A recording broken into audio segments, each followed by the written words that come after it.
nakita ko pa lang yung profile ng company, sobrang nagustuhan ko na siya. At that time, naghanap talaga ako ng seryosong business. Matagal na rin ako sa direct selling. So, sanay ako sa pagbenta-benta ng mga federal products.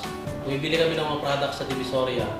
Then, minamarket namin yan kung saan-saan po din siya. Kasi dati, mahirap, mag-isa ka lang. Even though may mga tauhan kami na katulong namin sa negosyo na yon, ilan lang. Hindi katulad ngayon, sobrang laki ng organization ko, sobrang daming natutulungan na tao. And ang maganda ron, sa ginagawa ko ngayon, hindi lang ako yung kumikita. Mas marami akong downlines ngayon na talagang kumikita kasama ko sa business. And nung nakita ko si Long Reach, kung gano'n siya ka-stable, na-amaze ako kasi for the first time, and international to, na wala na akong hanapin pa. Talagang products, napakaganda, stability, sobrang okay.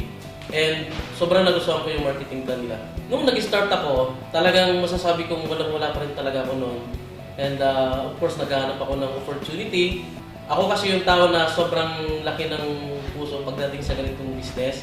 Andito na talaga yung buhay ko for almost 10 years. Ginagawa ko siya na tuloy-tuloy lang. Kasi yung motivation ko is to become success in life. So, and para din of course sa pamilya ko. Kasi lumaki nga ako sa hirap na sa pamilya namin wala talagang mayaman. So, nung nakita ko na laki ng chance na dito yayaman ako, ginawa ko talaga siya. Yung plano ko, of course, matupad yung lahat ng pangarap ko, makatulong ako sa mas maraming tao kasi it's about time na maging bukas ang isip ng lahat ng Pilipino sa business kasi nga, mas marami kasi yung naghahanap ng trabaho ngayon and halos napakakunti lang yung available ng trabaho para sa kanila. So, hindi katulad pag business, ikaw yung mag-decide kung gusto mo magnegosyo o hindi. At trabaho kasi, ang dami nagdi-decision para sa buhay mo eh. Ako naniniwala 100% lahat ng pangarap ko, nakuha ko na isa-isa yan in 5 years. Kasi ngayon nga, unti-unti ko na siyang nakukuha sa loob ng isang taon. Nakarating ako ng Thailand 2 beses, sa China, sa headquarters, nakita ko na mismo gano'ng kalaki itong kumpanya na to, and sa Malaysia. Ito lang yung may advice ko sa inyo. Pag-uwi mo sa bahay mo, kuha ka ng listahan. Tingnan mo kung yung mga produkto na pinakita ko sa iyo meron sa loob ng bahay mo. Pag lahat yan meron, huwag ka na mag-isip kasi matagal mo na yung gastos. Ito na yung time na yung pinakakagastusan natin buwan-buwan, convert mo sa income. Kasi sa long range, habang gumagastos ka, kumikita.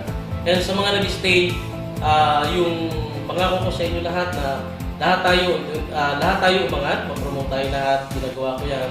100% yung service ko, maasahan nyo yan.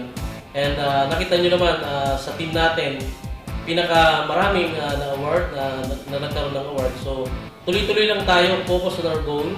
Gawin natin kung ano yung tama. Ang isipin natin ay tumulong at hindi yung magkaroon agad tayo. Kasi damo na tumutulong ka, doon ka nagkakaroon talaga eh.